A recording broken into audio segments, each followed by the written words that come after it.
할렐루야.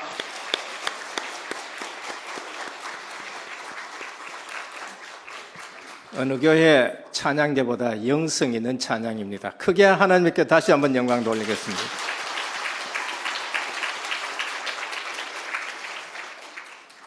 신앙 고백합니다. 예수님은 그리스도 모든 문제 해결자입니다. 다시 인사합니다. 오직 나의 영으로 되느니라.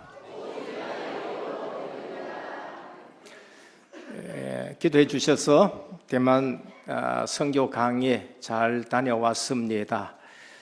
이번에 강의는 바울 서신이었었어요. 그래서 쭉 설교했는 로마서라든지 또 고린도 전후서라든지 이 바울 서신을 강의했습니다.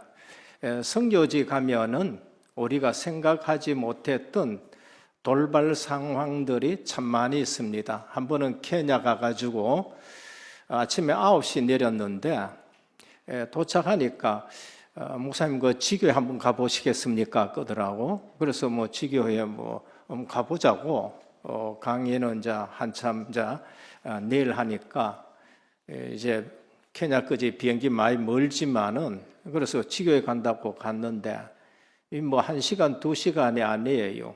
가다 보니까 길을 잘못 들어가 점심도 못 먹고 가가지고 2시쯤 됐는데 지교회 부근에 가서 비스켓 먹고 그 다음에 이제 호텔까지 있는데 그거 가야 점심 먹을 수 있다 해가 4시 대가 호텔에 갔는데 점심시간 끝났다고 점심이 없더라고요. 그래서 그 토스트 빵 먹고 그러면서 이제 돌아오는데 해가 저물어 깜깜해져 버려가지고 길은 있는데 그 뭐 너무 깜깜하지요. 거기가 이제 사파리 클럽 같은 그런 것을 지나가는지 이 길이 있는데 가다 보니까 뭐를 만났냐? 코끼리떼가 저 앞에 딱 있는 거예요. 그래서 길에다가 코끼리가 너댓 마리가 딱 서가 있으니까 이 가지도 뭐하고 그러니까 코끼리도 우리 보고 있고 우리도 헤드라이트 커가지고 딱 보고 있는데 얼마나 긴장되는지 기도하지 말라 해도 기도가 나와요. 그래서 적어도 한 2분 정도 서로 딱 보고 있는데 코끼리가 옆으로 싹 비켜주더라고요. 그래서 왔는데 덩어리에 땀이 쫙 나는 거 있죠. 도착했는데 몇이냐? 밤 12시가 되는 겁니다. 선교사님 참 일부러 훈련시키려고 일로 보냈는지 그래가지고 뭐 저녁도 제대로 못 먹으니까 저녁 먹겠느냐 그러더라. 저녁에 뭐가 난 자야 되겠다. 내일 강의해야 되는데 근데 라면 끓였으니까 먹어보라 그러더라고. 라면 국물을 먹었는데 희한하지요. 피로가 싹 풀리는 거 있어요. 그래서 그 다음날 강의를 다 했습니다. 이번에도 자주 가는 곳이니까 대만은 참 편안합니다. 날씨나 이 모든 것이 편안한데 아침 7시 반에 아침을 떡 먹고 이제 조금 앉았는데 느낌이 이게 지진이라는 느낌이 들어요. 그래서 뭐 한국에서나 뭐 어디서나 이 정도는 괜찮다 했는데 제 생애에 이런 지진은 처음 겪었습니다. 얼마나 크게 흔들리는지 문 닫기면 안 되겠다. 그래서 지진 나면 빨리 문을 열어야 되거든요. 그걸 문을 떡 열었는데 이 보통 지진이 아니에요. 영상에 보이는 것처럼 그 현장은 아니지만은 이게 타이베이에서 영상 찍은 거 있잖아요. 그대로예요. 물이 출렁출렁거리고 그래서 바깥에 쫓아나갔다가 조용해서 들어왔는데 두 번째 6도 정도는 또 바깥에 쫓아나갔다가 또 들어오고 이래가지고 이제 신학교 갔는데 신학교에서 강의하는데도 이렇게 흔들리는 게 있어요. 이 얘기 때문에 집사람이 하는 얘기가 구원에 확신이 없나 뭘 그렇게 쫓아다니느냐고.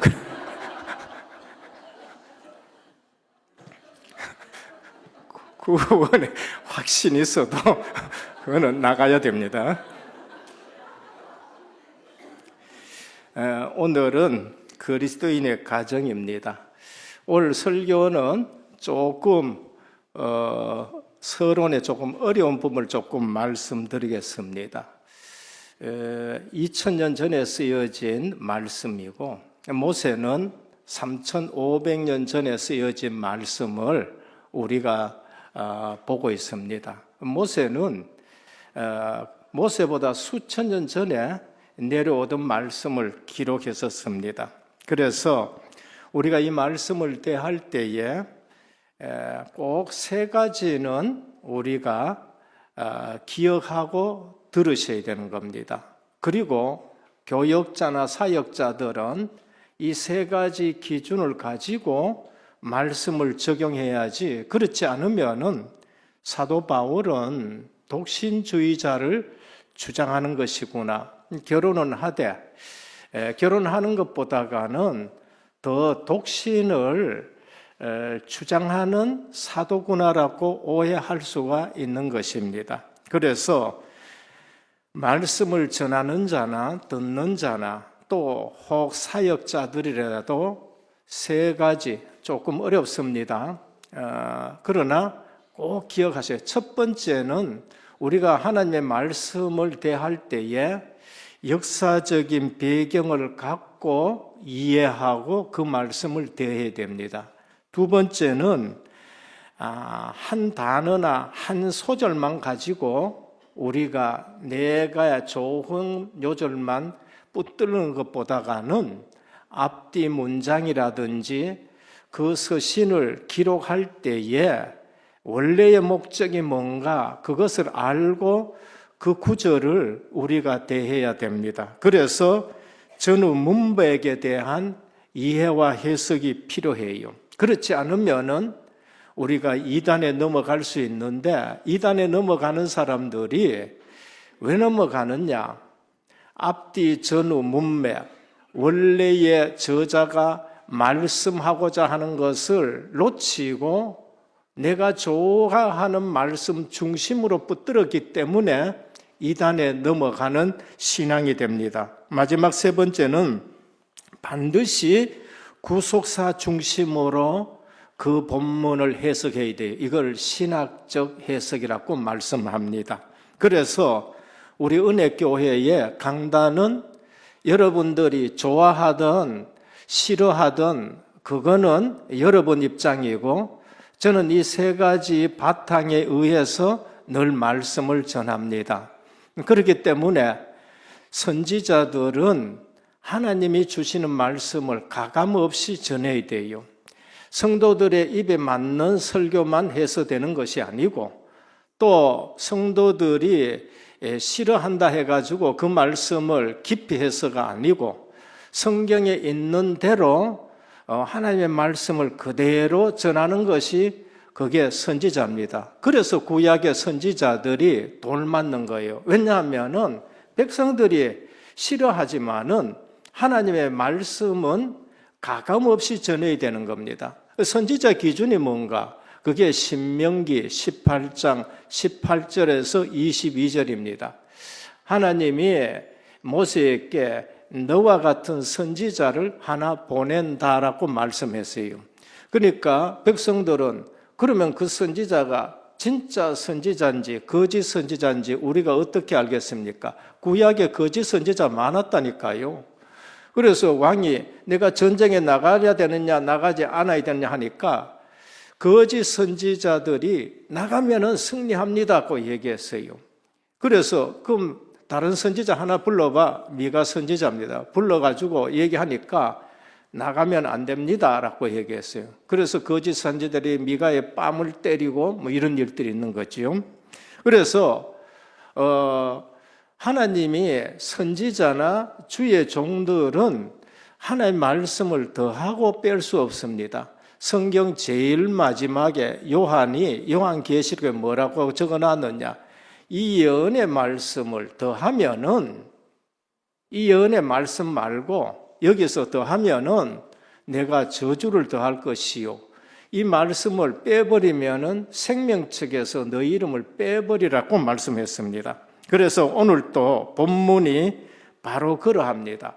잘못 알면은 사도 바울은 결혼보다가는 독신으로 사는 것을 자꾸 주장한다라고 생각될 수 있는데 그것이 아닙니다. 역사적인 배경을 보면은 남자가 여자를 가까이 하는 좋으니 그러면서 또 나와 같이 이렇게 지내기를 원한다. 왜 그렇게 말씀했느냐? 당시 고린도 교회에는 두 가지 잘못한 결혼관을 가지고 있었습니다. 하나는 금욕주의 신앙생활하는 결혼입니다.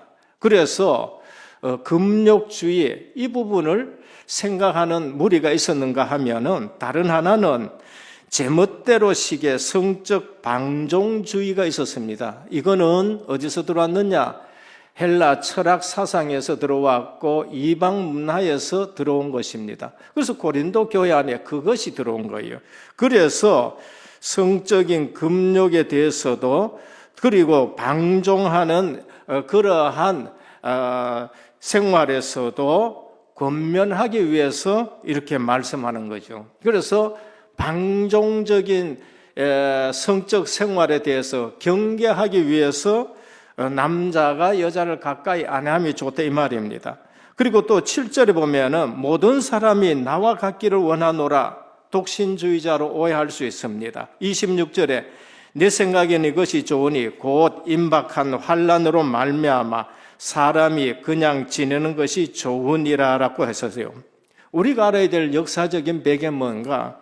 그 당시에 핍박과 환난은 내 혼자 신앙과 믿음을 지키기에도 버거운 핍박과 환난입니다. 그래서 아내가 딸리고 자녀가 딸리면은 거기까지도 신경 써야 되고 이래서 지금 혼자 지는 것이 좋겠다라는 것이지 사도 바울이 결혼을 하지 말라는 건 아닙니다. 두 번째는 뭔가 역사적 배경. 그 당시에는 주님이 곧 오실 걸로 믿었었습니다. 잘못된 믿음이 아니에요. 왜냐하면 주님 가시면서 내가 곧 오리라고 말씀을 하셨거든요. 그래서 핍박이 워낙 심하니까 주님이 곧 오실 줄로 생각했습니다.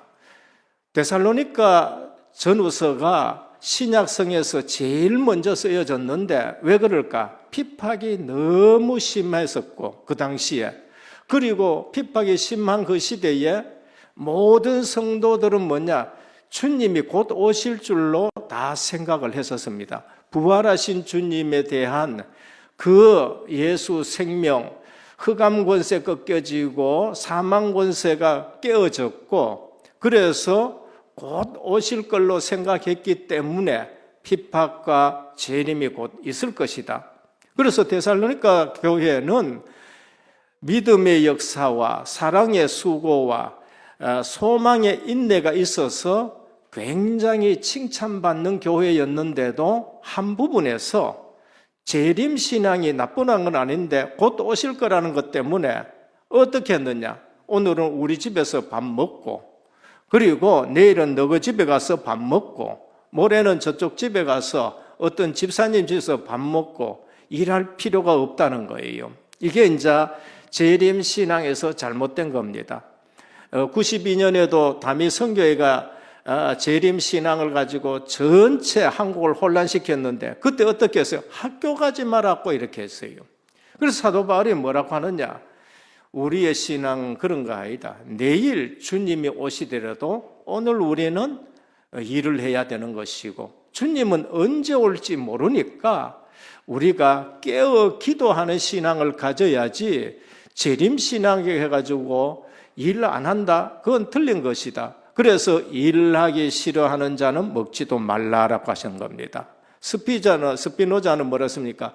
내일 지구의 종말이 올지라도 나는 오늘 한 그루의 사과나무를 심겠다고 말씀한 거예요.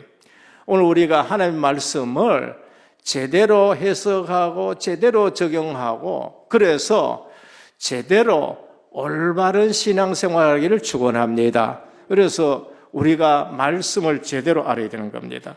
그래서 고린도 전후서의 전체 주는 주제가 뭔가? 문법적 해석입니다. 좌우 문법으로 문맥을 가지고 보면은 무슨 말씀을 하느냐?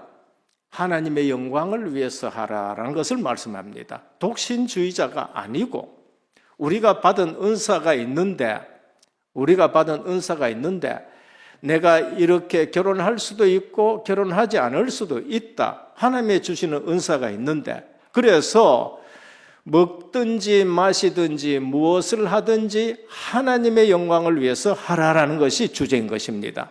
그래서 앞뒤 문맥이라든지 원래에 주는 의도를 가지고 이 본문을 봤었을 때에는 결혼하지 말라는 말이 아니에요. 어마어마한 핍박과 주님이 곧 오시는 그 때가 됐다고 생각했기 때문에 하는 것이고, 그러면서 중요한 것은 하나님의 영광을 위한 것이라는 걸 말합니다. 셋째, 우리는 이 결혼이나 이 모든 것이 하나님 나라 구속 사역 측면에서 결혼을 봐야 돼요. 그게 창세기에 1장 27절 28절이고 창세기 2장에 하나님이 하와를 만들어서 아담에게 이끌어온 결혼관인 것입니다. 그래서 오늘 또 이 본문을 통해서 우리의 그리스도인의 가정은 어떠해야 되는가라는 것을 알고 우리의 가정들이 정말로 이 시대에 빛의 파수망대가 되는 가정 되기를 주 예수 그리스도 이름으로 축복합니다. 첫 번째입니다. 그리스도인의 올바른 결혼관, 그리스도인의 올바른 가정관, 성경적 결혼관입니다. 오늘 세상 사람들은 결혼 자체를 행복의 목적으로 삼아요. 그래서 결혼이 행복의 목적인 줄 압니다. 결혼하면 행복할 것이고 그렇지 않으면 행복하지 않다 생각해서 결혼에 모든 거 다 쏟아붓습니다. 예식장도 최고여야 되고 결혼하기 위해서 온갖 거 다 쏟아붓고 때로는 연예인도 초청하고 그러면서 유명한 정치 지도자들도 초청하고 그러면 행복합니까? 아니에요. 우리 그리스도인들은 결혼이 행복의 목적이 아니라는 것을 아셔야 됩니다. 그래서 결혼하는 사람은 행복하고 결혼하지 않는 사람은 인생에 실패하는 도식이 생기는데 엄청나게 잘못된 것입니다. 사도 바울은 결혼하나 결혼하지 않아 늘 행복해야 된다고 그렇게 말씀합니다. 그것이 데살로니가전서 5장 16절에서 18절이에요. 항상 기뻐해라. 쉬지 말고 기도해라. 범사에 감사해라. 이는 그리스도 예수 안에서 너희를 향하신 하나님의 뜻이니라 그랬어요. 우리는 결혼을 하든 하지 않든 항상 기뻐야 되는 거예요. 구원받았기 때문에 그렇습니다. 이것이 되어지지 않으면은 우리 신앙생활에 많은 문제를 가지고 옵니다. 또 독신의 은사를 받고 주의 일을 위해 살아가는 분들도 많이 있어요. 한때 이북에서 내려오신 우리 목사님들은 아내 두고 내려왔기 때문에 독신으로 또 살아가기도 했었습니다. 독신으로 살아가는 말이 아니에요. 한때 우리 여전도사님들은요, 정말로 나는 예수님과 결혼했다 하면서 한평생 주의 일에 힘쓰는 그러한 분들도 있었습니다. 결혼 자체가 행복의 목적인 줄 알고 돈, 지위, 명예가 기준으로 살아가다가 얼마나 많은 사람들이 불행한지를 모르습니다. 기독교인 중에도 그렇게 추구하는 사람들이 있는데 오늘 다 내려놓기를 축복합니다. 결혼 자체가 인생의 행복일 수는 없습니다. 그래서 결혼해봐라. 행복하지도 않다. 결혼 안 해봐라. 그래도 행복하지 않다. 이런 말씀도 드립니다. 결혼은 하나님의 영광을 위해서 하는 것이어야 되는 겁니다. 그래서 원래 결혼은 우리는 하나님의 나라를 이루기 위해서 하나님이 그들에게 복을 주시되 생육하고 번성하고 땅에 충만하고 땅을 정복하고 다스려라. 그러면서 홀로 독처하는 것이 좋지 못해서 하와를 만들어서 돕는 배필을 주셨습니다. 오늘 우리의 결혼은 언약의 결혼되기를 축원합니다. 그냥 결혼하는 것이 아니고 앞으로 우리 후대들이 결혼할 때에 언약을 전달받고 언약을 전달하는 가정을 이루는 결혼이 돼요. 그리스도인들의 결혼을 통해서 더욱 하나님의 뜻을 이룰 수 있다고 판단될 때에 그렇게 결혼하는 것입니다. 그리고 하나님의 나라를 위해서 그래 하는 거예요. 어떤 분들은 결혼을 하지 않고 더 하나님의 뜻대로 사명을 잘 감당하겠다고 생각되는 사람들은 또 그렇게 살아가는 거예요. 우리 부목사님들 그 때문에 늦게 결혼한지 제가 모르겠습니다만은 우리 주님이 마태복음 19장 11절 12절에 보면 타고난 호자도 있고 그리고 스스로 그렇게 사는 자도 있다고 말해요. 이거는 자기에게 주신 은사대로 하는 거야. 반대로 결혼해서 두 부부가 더욱더 하나님의 일에 귀하게 쓰임받는 그러한 결혼도 있습니다. 그게 누구예요? 브리스길라 부부인 겁니다.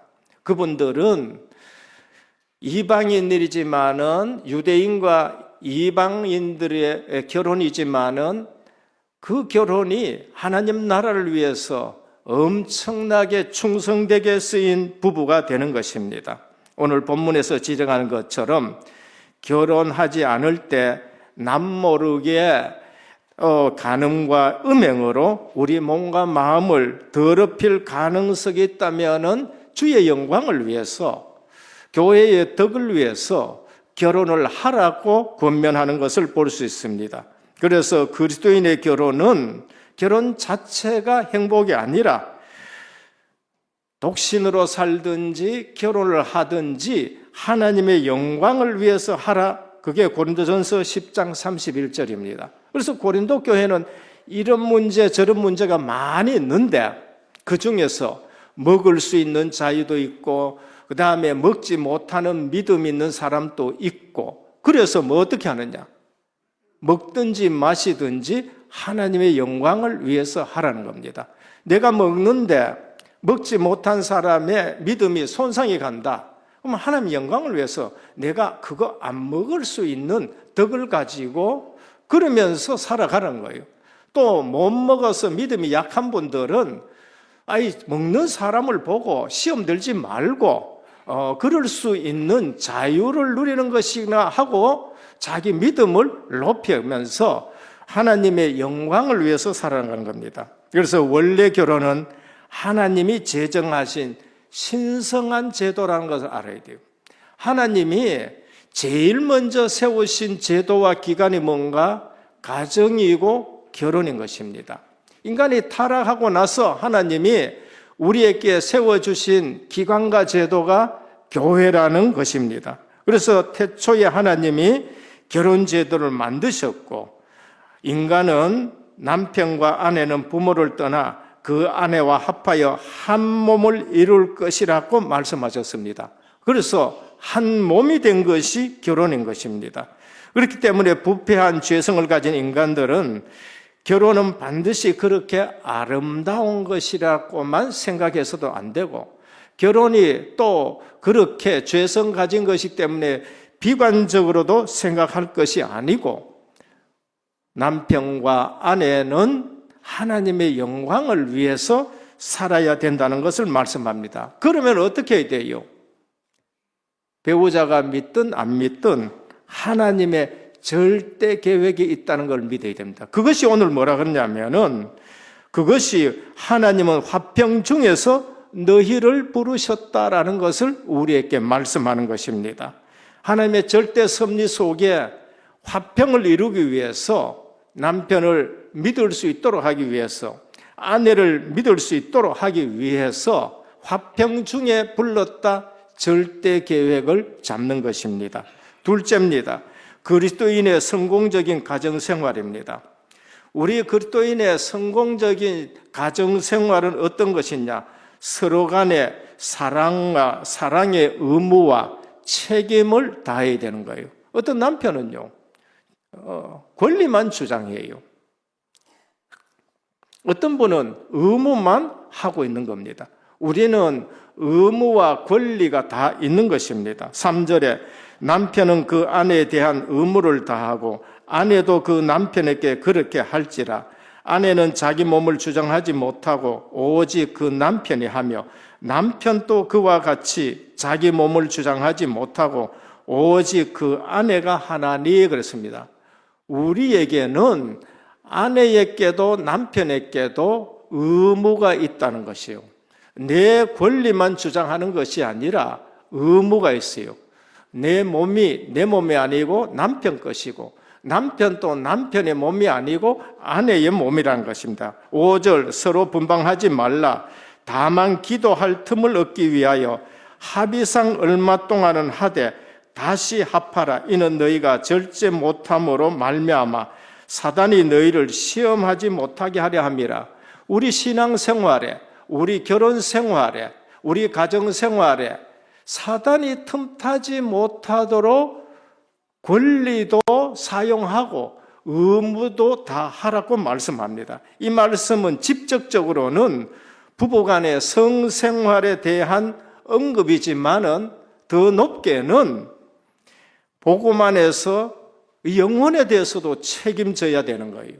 그리고 정신적인 삶에도 책임을 져야 된다는 걸 말하고 육신적인 사랑에도 책임져야 된다는 것을 말씀하는 것입니다. 그래서 우리는 그리스도로부터 받은 아가페 사랑을 가지고 믿지 않는 영혼, 믿어도 부부간에 그것을 책임져야 되고 의무가 있어야 되고 권리가 있어야 되고 그러면서 플라토닉 러브, 정신적으로도 우리가 책임을 져야 되고 에로틱한 러브에서도 책임을 져야 된다는 것을 말합니다. 다시 말하면 기독교는 금욕주의 생활이 아니고 기독교는 육신적인 쾌락만을 추구하는 생활이 아니고 서로 돕는 배필로서 한 몸을 이루고 그리스도인의 가정을 바로 세우라는 것입니다. 그래서 부부 생활에 주장한 권리가 상대방에게 있지만은 감당해야 될 의무도 있다는 것입니다. 아내는 남편을 도와야 될 의무가 있으면서도 남편은 실제적으로 아내를 보호하고 아내를 사랑해줘야 될 그러한 의무가 있다는 것입니다. 반대로 말하면 아내는 보호받을 권리가 있는 거예요. 아내는 사랑받아야 될 권리가 있는 거예요. 그러면서 아내는 남편에게 순종해야 될 의무가 있고, 그래서 우리는 권리도 있고 의무가 있는데 한 방향으로만 우리가 주장해서는 안 되는 겁니다. 그래서 각각 자란 환경과 각각 자란 배경과 각각 자란 고집을 다 내려놓으셔야 돼요. 한 몸이 됐다. 여기에는 시부모가 들어갈 수도 없는 것이고 여기에는 친부모가 들어갈 수도 없는 것이고 여기에는 자녀도 들어갈 수가 없는 것입니다.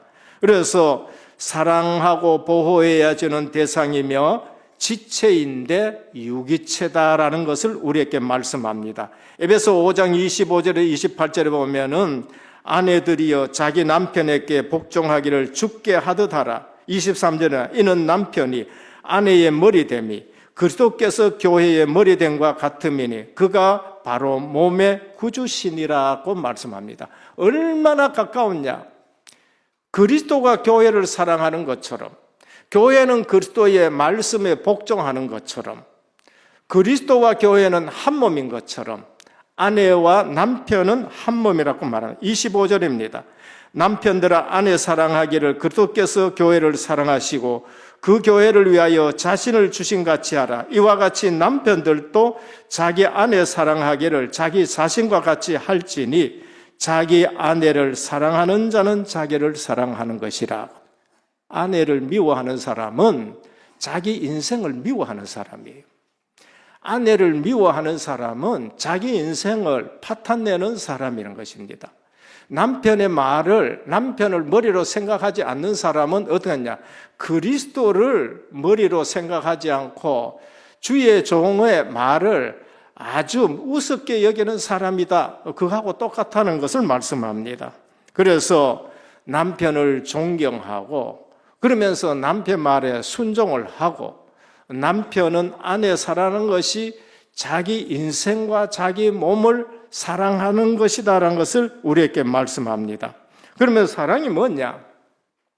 어렵게 생각하지 말고 고린도전서 13장 보면은 사랑이 나옵니다.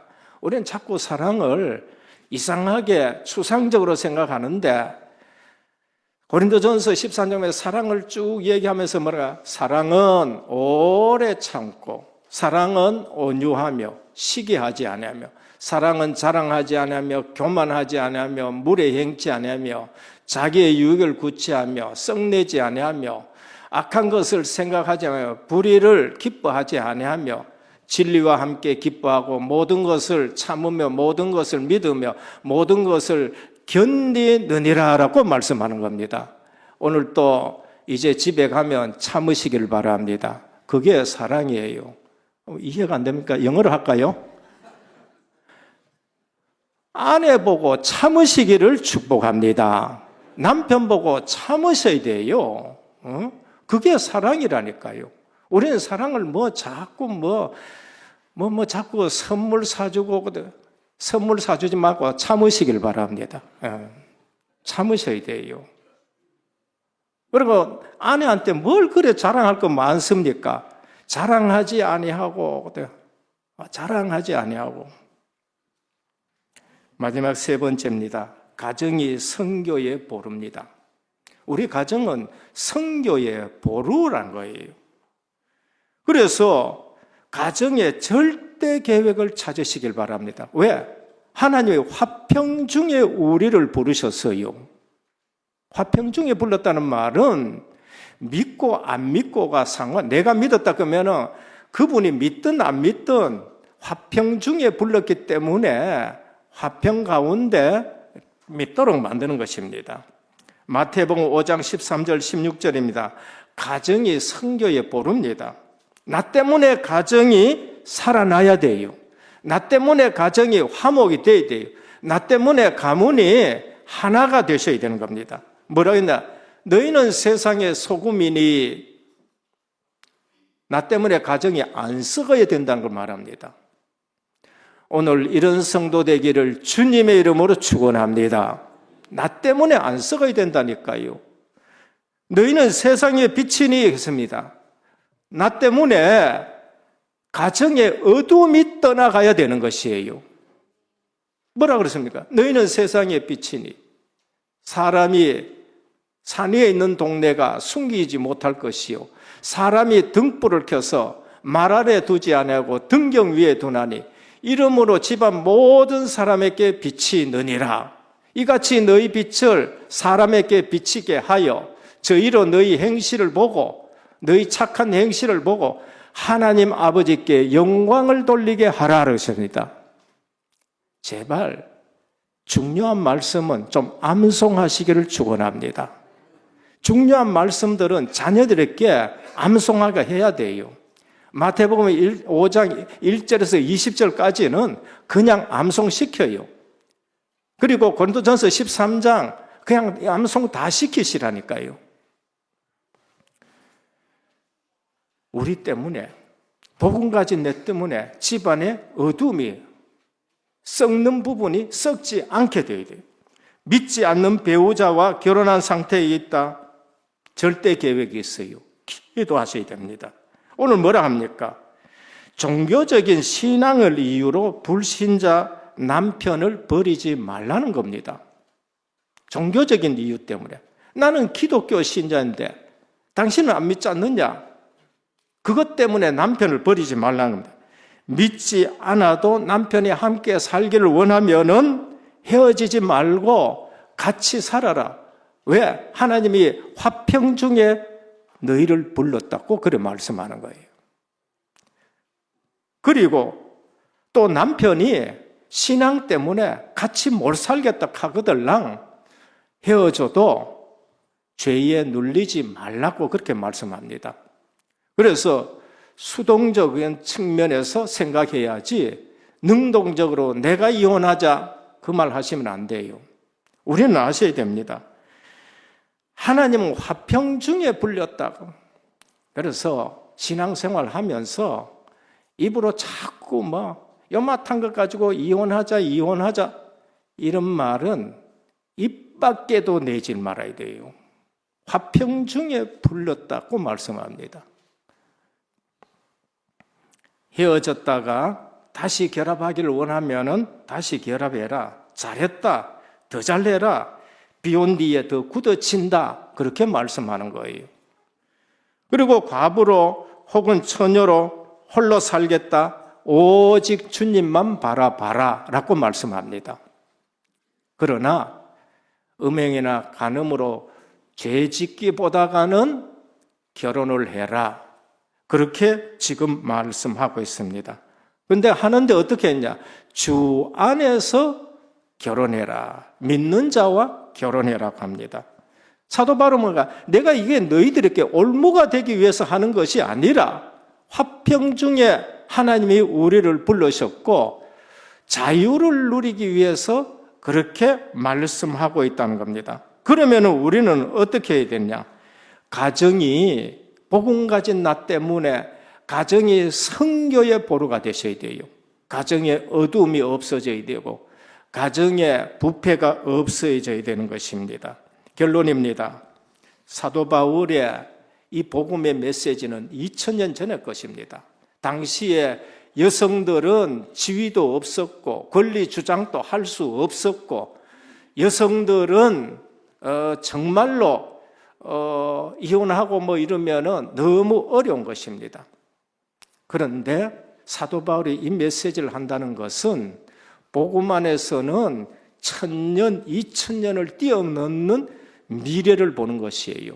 그래서 우리 은혜교회 모든 성도님들 오늘 이 본문을 가지고 먹든지 마시든지 무엇을 하든지 하나님의 영광을 위해서 하고 나머지 모든 편견은 다 내려놓기를 축원합니다. 교회가 잘 될 수 있고 하나님께 영광이 되어지면은 이 땅에 있는 제도와 이 모든 것을 다 내려놓고 하나가 되고 성교가 되고 가문이 살고 가정이 하나 되는데 거기에 초점 맞춰야 되지 이상한 세상의 제도와 세상의 습관과 세상의 문화에 매여가지고 우리가 살 일이 없다는 것을 말씀드립니다. 홀로 살겠다. 시몬 할아버지처럼 누가복음의 2장의 안나 할머니처럼 그 당시에 정말로 오래 혼자 살았다.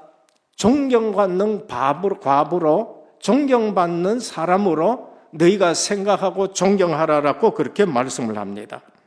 그래서 15절에 하나님은 화평 중에 우리를 부르셨습니다. 가정을, 가문을, 교회를 화평케 하시는 우리 모든 성도님 되기를 축원합니다. 가정을 화평케 해야 돼요.